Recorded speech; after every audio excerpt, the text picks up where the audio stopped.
अस्सलाम वालेकुम अज़ीज़ तलबा व तालिबात। जमात 12वीं के उर्दू निसाब से पिछले लेक्चर में हमने एक खुदनोश्त खाका देखा था जो कि लिफ्टनी की मुश्किलें के नाम से कर्नल मोहम्मद ख़ान का लिखा हुआ है। हमने इस खाके का इब्तिदाई हिस्सा यानी कि हमने इससे सिर्फ जान पहचान की, इससे मुताल्लिक़ नसरी सिनफ़ को समझा। आइए आज हम इस सबक को या इस खुदनोश्त को समझने की कोशिश करते हैं वजाहत के साथ। आपकी निसाबी किताब के सफ़ा नंबर 28 पर आपको पहुंचना है। अगर नहीं है किताब तो PDF फाइल की मदद ले सकते हो। लिफ्टनी की मुश्किलें, आइए हम यहाँ पर इस सबक को समझने की कोशिश करते हैं। गौर से सुनिएगा। जनवरी 1940 में हरचंद के पोलैंड और हिटलर के दूसरे हमसाए जर्मन बम्बारों और टैंकों के दरमियान ऐसी पुरसुकून ज़िंदगी बसर नहीं कर रहे थे, ताहम बाकी दुनिया बफज़्ल खुदा खैरियत से थी और हमारे अपने मुल्क हिंदुस्तान में तो अंग्रेज़ की बरकत से इस शिद्दत से अमन बरपा था कि शेर बकरी माजुमला हिंदुस्तानियों के एक घाट पानी पी रहे थे। चुनांचे सुलह व आश्ती के इस खुशगवार माहौल में किसी को गुमान तक न था कि ऐन उस वक्त मुल्क के एक गोशे में एक अहम जंगी वाक़े की इब्तिदा हो रही है। यानी लाहौर में एक नौजवान कॉलेज छोड़कर जंग में कूद पड़ने पर तुल गया है। ये नौजवान मैं ही था। अब चूँकि ये जो सबक है हमारा खुदनोश्ती पर मुनहसिर है, तो देखिएगा यहाँ पर 1940 के ज़माने की बात की जा रही है, आज़ादी से कबल की बात है। तो हरचंद के पोलैंड और हिटलर के दूसरे जो हमसाए हैं बम्बारों और टैंकों के दरमियान पुरसुकून ज़िंदगी बसर नहीं कर रहे थे। बताया जाता है कि उस वक्त अंग्रेज़ों की बरकत से हमारे यहाँ अंग्रेज़ों की वजह से हमारे यहाँ अमन बरपा था, ऐसा इनका मानना है। उनका ये भी मानना है कि एक ही घाट पर शेर और बकरी पानी पिया करते थे। इसका मतलब ये हुआ कि इंसाफ की बात की जा रही है, यहाँ पर जुल्म व सितम ज़्यादती नहीं थी। मुसन्निफ़ बताते हैं कि इस वक्त सुलह व आश्ती का यानी अमन का ज़माना था, खुशगवार माहौल था और ऐसे वक्त में कोई गुमान भी नहीं कर सकता था या किसी के वहम में भी ये बात नहीं आ सकती थी कि ऐसे अमन के ज़माने में भी कोई नौजवान जंग के लिए तैयार हो रहा है। और कहते हैं कि वो नौजवान मैं खुद ही था। हमें फ़क्त लेफ्टिनेंट बनने का शौक़ था, चुनांचे हमने फ़ौज में कमीशन के लिए दरख्वास्त दे दी। लेफ्टिनेंट यानी कि कर्नल को कहते हैं, कमांडर से आगे की जिसकी पोस्ट होती है, अफसर जो होता है उसे कहेंगे। तो यहाँ पर मुसन्निफ़ को यानी जनरल मोहम्मद ख़ान को यहाँ पर जो शौक़ था वो था लेफ्टिनेंट बनने का। उनको कर्नल के नाम से ही याद किया जा रहा है। उन दिनों अभी वो मुसीबत नाजिल नहीं हुई थी जिसे आजकल सिलेक्शन बोर्ड कहते हैं। इंटरव्यू तो खैर उन दिनों भी होते थे, बल्कि एक छोड़ तीन लेकिन न्याय शरीफाना किस्म के। एक बुज़ुर्ग सा जर्नल, कुछ नीम बुज़ुर्ग से ब्रिगेडियर और कर्नल बैठे होते थे। सामने कुर्सी पर उम्मीदवार को बिठा दिया जाता था और फिर उससे नहायत बेज़रर से सवाल पूछे जाते थे। देखिए यहाँ पर मुसन्निफ़ उस ज़माने के इंटरव्यू के तौर तरीक़े बताते हैं। कहते हैं कि आजकल जैसे हमारे यहाँ सिलेक्शन बोर्ड के ज़रिए किया जाता है, तो उस वक्त ऐसा कोई सिलेक्शन बोर्ड तो नहीं था, लेकिन इंटरव्यू हुआ करते थे। इंटरव्यू तो खैर आज भी होते हैं, लेकिन उस वक्त एक छोड़ तीन इंटरव्यू होते थे, लेकिन बहुत ही सादे सीधे से अंदाज में। जैसे कि यहाँ उन्होंने बताया इंटरव्यू का तरीक़ा कि कुर्सी पर उम्मीदवार को बिठा दिया जाता था और फिर नीम बुज़ुर्ग से ब्रिगेडियर यानी जो तजुर्बाकार होते थे उनको बिठाकर और एक जर्नल वगैरह बैठे होते थे और वो बिल्कुल बेज़रर यानी ऐसे सवालात जिससे बंदे को कोई तकलीफ़ ना पहुँचे, बंदा आसानी से जवाबात दे सके। सवालात किस नौइयत के होते थे तो सुनिएगा। आपका नाम क्या है, तालीम कहाँ तक है, फ़ौज में कोई रिश्तेदार है क्या, वगैरह वगैरह। मतलब एक आम से जनरल से सवालात है। चुनांचे हमारे 2 इंटरव्यू जहलम और पिंडी में हुए और हम कामयाब रहे। आखिरी इंटरव्यू के लिए हुक्म मिला कि फ़लाँ तारीख़ को शिमला हाजिर हो जाओ। ये सुनकर हमारी खुशी की इंतहा न रही। अब देखिए यहाँ मुसन्निफ़ के 2 इंटरव्यू तो हो ही चुके थे और उसके बाद जब आखिरी इंटरव्यू था, क्योंकि उन्होंने हमें पहले भी बता दिया कि 3 इंटरव्यू होते थे, तो उन्हें आखिरी इंटरव्यू से पहले ये हुक्म मिला कि फ़लाँ तारीख़ को एक तारीख़ बता दी गई थी और उस तारीख़ के तहत शिमला हाजिर होने के लिए कहा गया था। जैसे ही उन्होंने ये बात सुनी तो वो बहुत ज़्यादा खुशी से उछलने लगे या बहुत ज़्यादा खुश हो गए, इंतहा ना रही। चुनांचे हम एक नीम लेफ्टिनेंट के आलम में शिमला रवाना हुए और जब इंटरव्यू हो चुका तो शिमले से घर पहुंचे और लेफ्टिनेंट के हुक्म का बेचैनी से इंतज़ार करने लगे। इधर चंद उजलत पसंद बुजुर्गों ने हमारी लेफ्टिनेंट के एजाज़ में पेशगी दावतें देना शुरू कर दी, जिन्हें हम वाजबी बरखुरदारी मगर अफसराना वक़ार के साथ कबूल करते रहे। आखिर एक दिन डाकिया खुला तार लेकर आया और दूर ही से बोला, लेफ्टिनेंट साहब, लेफ्टिनेंट मुबारक हो। देखिए यहाँ पर हुआ ये कि मुसन्निफ़ जो है अपने आप को अब बिल्कुल लेफ्टिनेंट साहब समझ रहे थे, यानी वो अपने आप को कर्नल समझने लग गए थे और इसी आलम में वो शाहाना अंदाज में शिमला रवाना हुए। इंटरव्यू हो चुका था, शिमले से घर पहुँचे और जब इंटरव्यू मुकम्मल होने के बाद घर आए तो घर आने पर इनके रिश्तेदार, अजीज़ व क़रीब, घर वाले सारे लोग इनका इंतज़ार कर रहे थे। न सिर्फ इंतज़ार कर रहे थे बल्कि इनके आने से पहले ही दावतें तय की जा चुकी थी। मतलब उस वक्त बहुत बड़ा एज़ाज़ था, कर्नल बनकर आना बहुत बड़े एज़ाज़ की बात थी और ये बहुत खुशी की बात भी थी। लिहाजा इनके एज़ाज़ में, इनकी खुशी में दावतें दी गई थी और ये भी बिल्कुल दावत को ऐसे कबूल कर रहे थे गोया वाकई ये कर्नल बनकर वापस लौटे हैं। और फिर हुस्न इत्तेफाक ये भी रहा कि एक दिन डाकिया खुला तार लेकर आया और उसने ये भी कहा कि लेफ्टिनेंट साहब, लेफ्टिनेंट मुबारक हो, मतलब तुमको लेफ्टिनेंट बना दिया गया है। लेकिन तार पढ़ा तो फक्त इतना लिखा था, तुम्हें OTS महू में ट्रेनिंग के लिए मुंतखब किया गया है। अभी ट्रेनिंग के लिए ही जाना था, लेकिन ये चर्चा होने लगी कि वो लेफ्टिनेंट बन चुके हैं। 8 अगस्त 1940 को हाजिर हो जाओ। रेल के सफ़र के लिए दर्जा अव्वल का टिकट मिला। रेल के सफ़र के लिए दर्जा अव्वल का यानी फर्स्ट क्लास का जो टिकट होता है बहुत अहमियत रखता है, बल्कि यूँ समझ जाइए कि अहम शख्सियतों के लिए ये फर्स्ट क्लास का टिकट समझा जाता है। तो इनको भी यही एक टिकट मिल गया। ये भी हमारी आली जाही की अलामत थी, यानी कि इनको आला रुतबा मिलने की एक निशानी थी, अलामत थी।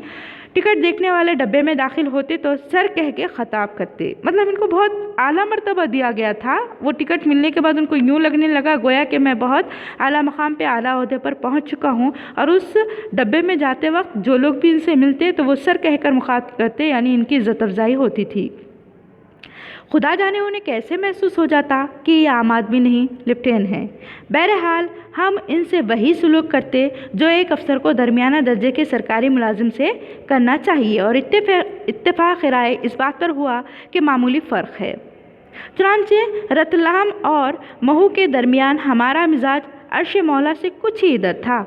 देखिए यहाँ पर अब जैसे ही लोग इनको मुखातिब करते, सर कहते, तो वो भी बिल्कुल शाहाने बेनाजी के साथ ट्रेन के डब्बे में चढ़ते, रेल के डब्बे में चढ़ते और बिल्कुल उनके साथ ऐसा सलूक करते जैसा कि एक आला अफसर आम मुलाजिम के साथ करता है, यानी कि खातिर में नहीं लाते थे, नज़रअंदाज करते हुए बिल्कुल ऐसे ही सर यहाँ मामूली सा इंसान है, चलो चलता बनाओ, इस तरह से। और फिर रतलाम और महू के दरमियान इनका जो मिजाज था, जैसे जैसे वो अपने मकाम के करीब पहुंचने को थे उस वक्त इनका मिजाज कैसा था, अर्श मौला से कुछ ही इधर था, यानी कि वो 7वें आसमान तक पहुंचने को थे।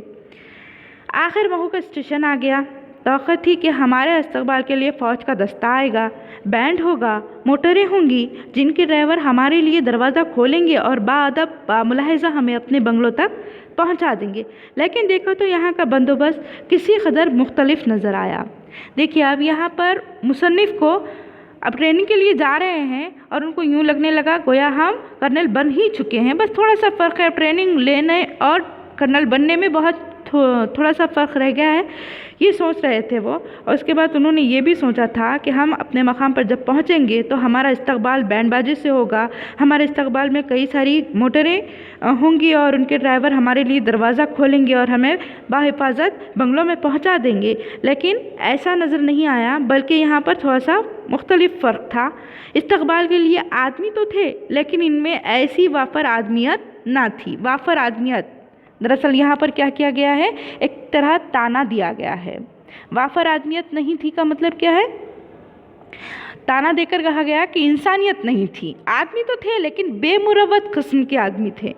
गाड़ी रुकी तो हमारे डब्बे में एक गोरा दाखिल हुआ। गाड़ी रुक गई तो उनके डब्बे में एक गोरा बंदा दाखिल, अब गोरा से मुराद यहाँ पर अंग्रेज़ अफसर है, दाखिल हुआ, जिसके बाजू पर 3 सफ़ेद धज्जियाँ लगी थीं। आते ही बोला, अगर इस डब्बे में कोई कैडिट है तो अभी मत बाहर निकले।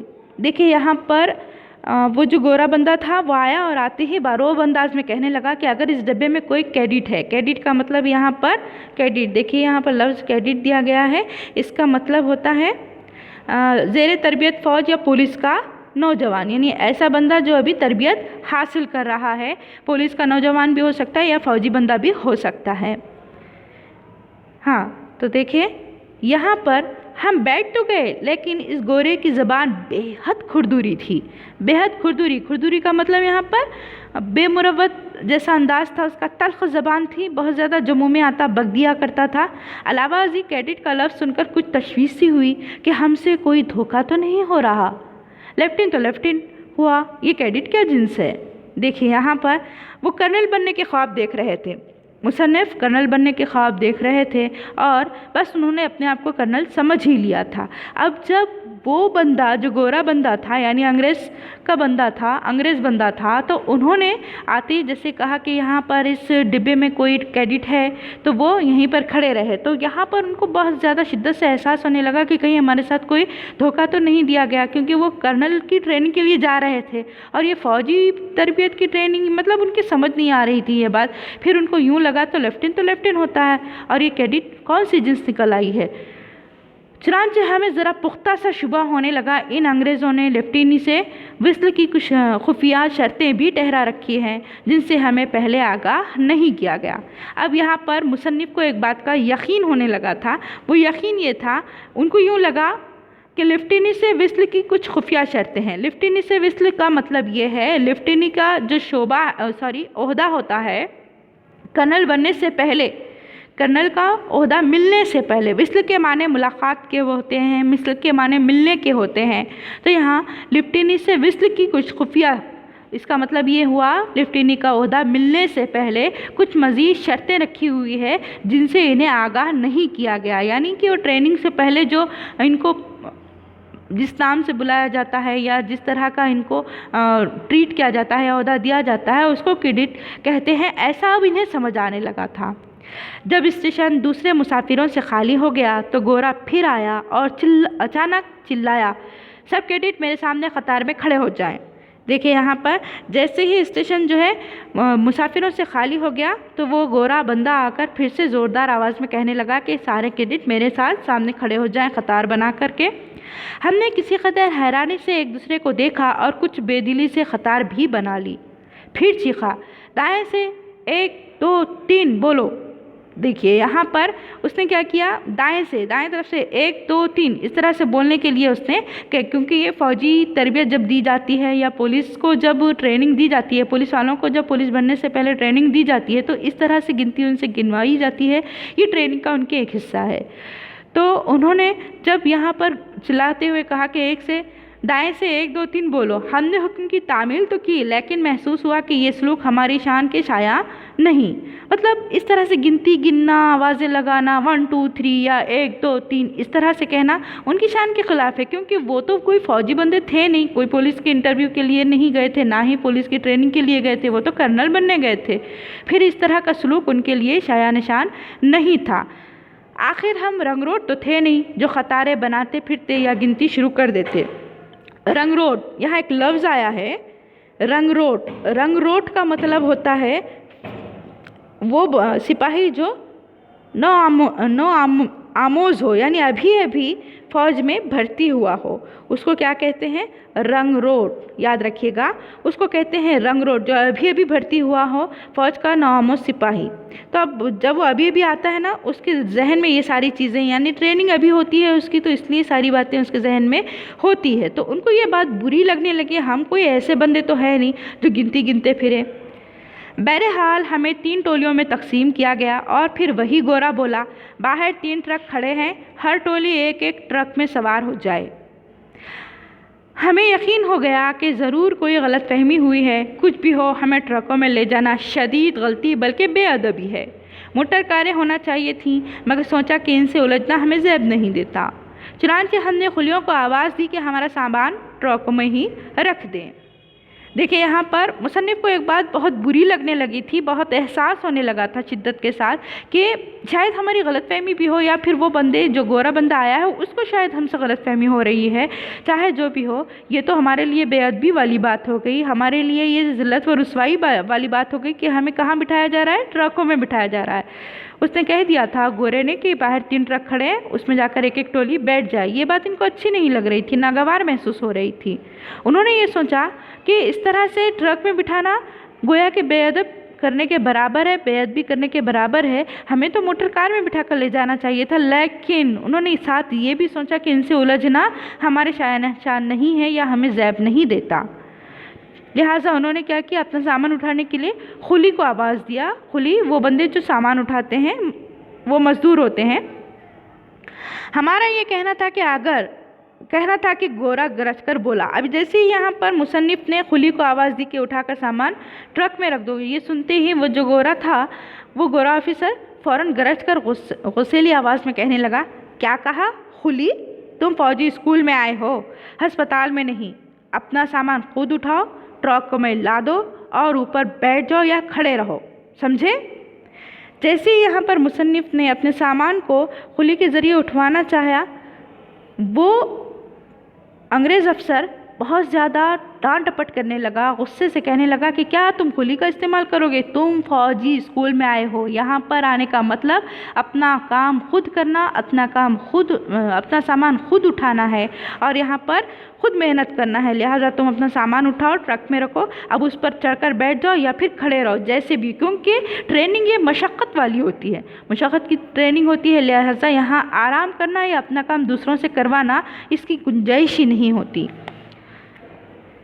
समझ तो गए और हमारी खुशफहमियों पर कुछ ओस भी पड़ी। देखिए फिर एक और बात यहाँ पर की गई है, समझ तो गए और हमारी खुशफहमियों पर कुछ ओस सी पड़ी।